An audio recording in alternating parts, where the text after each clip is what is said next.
saboda karfin la ilaha illallah ma al-ilm shine sharadi na farko kun gane. Sharadi na biyu shine al-yaqinu, shine tabbaci,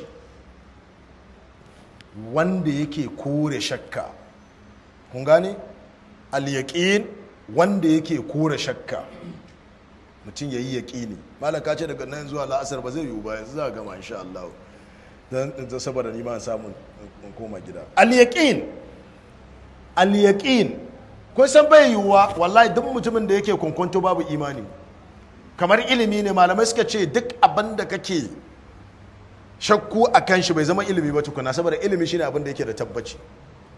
To yanzu sai mu ce kai idan na sallan na ma gaskiya akwai Allah nan kuwa, gashi ko yana sallan, kaga har yanzu na babu la ilaha illallah fa yana kunkunto. Kamar jiya muna karatu nake gaya ma inda nake karatu sai nake gaya musu cewa wani fa cewa yayi shi fa wannan cewa annabi Muhammad sallallahu alaihi wasallam kaza da kaza, ce shi fa bai yadda ba fa, waye ganshi kuma ba haushe kuma babban mutum kuma mai kuɗi, saboda da kuɗi kuke sanin mutane a Najeriya. Ya ce waye ganshi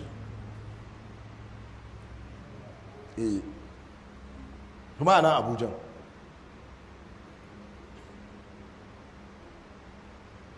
Wani ma cewa kawai malamai ne suke kiro duka waɗannan ababen saboda kawai aikejin mutane. To akwai wani ma yana kunkunto karan kanshi sai da Qur'ani yayi magana akan kanshi.